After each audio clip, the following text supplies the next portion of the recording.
Alright, hey everybody, welcome back to the channel. This is Rob at Smirking Gun Reviews, and I've stayed up a little late tonight to try to start watching the new Sam Esmail series Homecoming on Amazon Prime.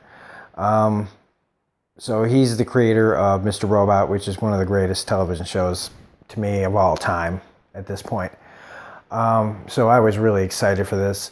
And one of the things that was really surprising to me was the length of the episodes. Now there are 10, but they're like a half an hour each. And that was really surprising to me. Because one thing right off the bat is that I was going to do this episode to episode, but I felt really unsatisfied after 26 minutes to just do a quick review over the 26 minutes that I watched for the first episode. I was like, I have almost nothing to say. So I watched the second episode, and I kind of still don't have much to say. Because, well, let's just get into it. So, full spoilers, we haven't seen the first two episodes of the show. So it's first episode is called Mandatory, second episode is called Pineapple. And this, Julia Roberts is the star. Not that it's really important, but just to get it out of the way, because I don't gush over her. I'm not a big, huge Julia Roberts fan, but Sam Esmail clearly had faith in her, so I'm going to have faith in her. Shea Whigham is in this, and then we got couple of Mr. Robot veterans. We got Bobby Cannavale in this. We got Frankie Shaw's in this.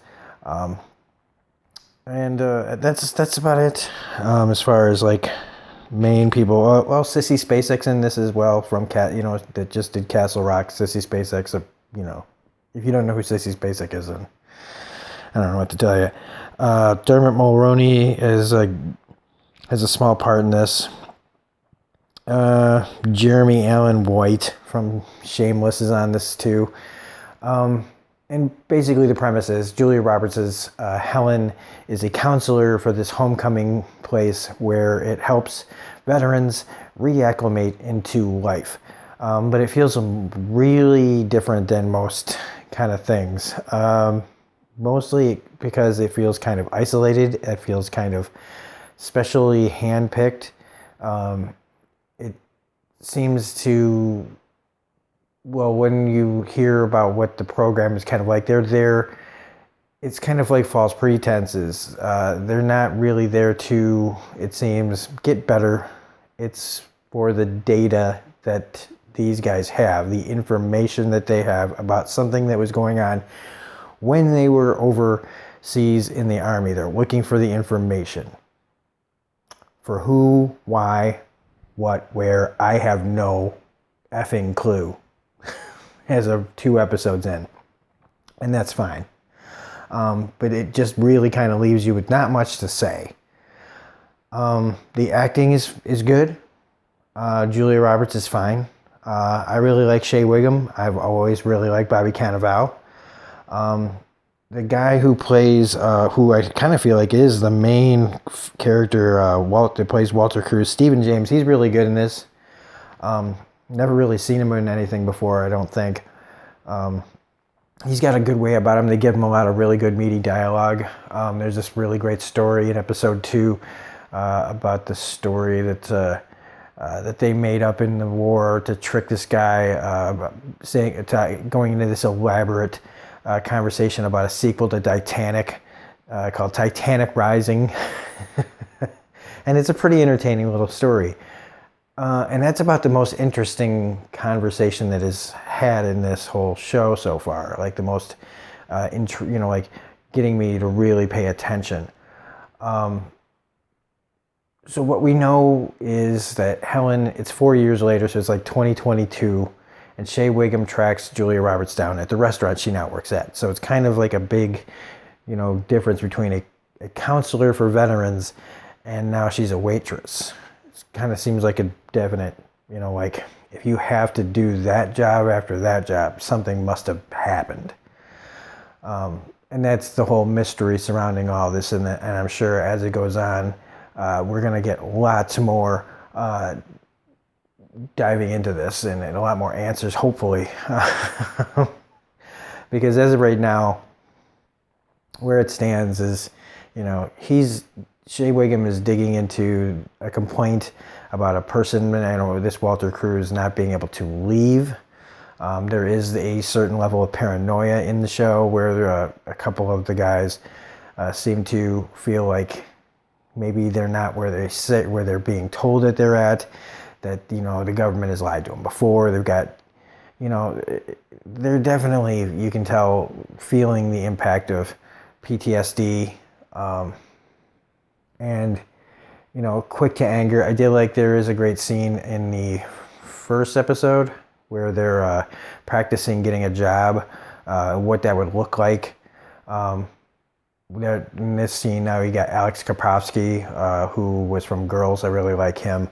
And it just kind of shows like how when pushed a little bit, some of these guys can just lose it because they don't understand, like, how do you tell somebody, how do you compare your war experience to a job at a shoe store? Like, what can you take, like, from war to help you in a shoe store? It's, to them, it's just kind of doesn't make sense. It's so far removed.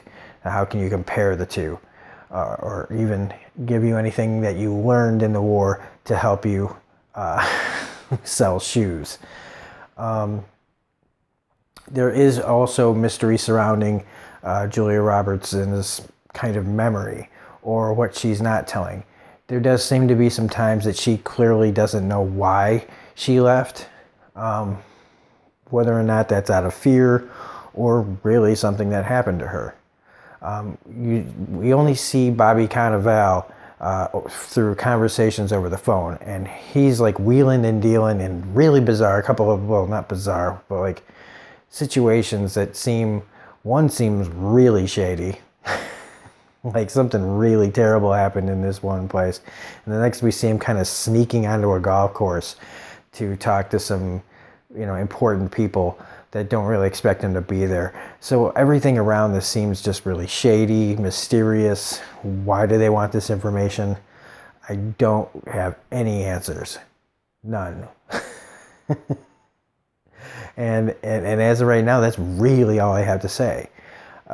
It kind of reminds me a little bit of Netflix's Maniac, the way it's set, and how it's set up and how it feels, minus hooking somebody up to a computer simulation.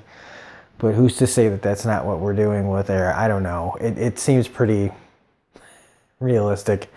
And as of right now, the character that Shea Wiggum plays is being, told to drop the case, the complaint, because there's really no information to go on. And that kind of feels like how I feel right now, that there really isn't much to go on. So it's like the motivation, I was going to watch another episode, but it's like the motivation to keep going right now, it really isn't there. I'm not feeling like the desire to go, oh my God, I have to see the next episode. I'm going to watch it again as soon as, when I get up in the morning, and maybe do one or two more episodes before I go to work tomorrow. But so far, while I appreciate Sam Esmail as a filmmaker, right now it's a very slow burn. Performances are fine. I have no idea what the hell is going on. I'm sure that there are going to be plenty of things that pop up that, question what I saw before. I feel like there's something definitely going on with the Pelican. If you've seen this, you know what I'm talking about. And that's about it. So, let me know what you guys think of the first two episodes. It's 10 episodes, but they're only like a half an hour each. So slow burn, it's only going to take like 5 hours to watch this. So it's not really too slow of a burn when you only have about 5 hours of show to watch. So anyway, if you like this video, please hit the like button, comment, share, subscribe, all that jazz. Otherwise, this is Robin Smirking Review saying we will see you on the next video, and have a great night or morning now. Bye.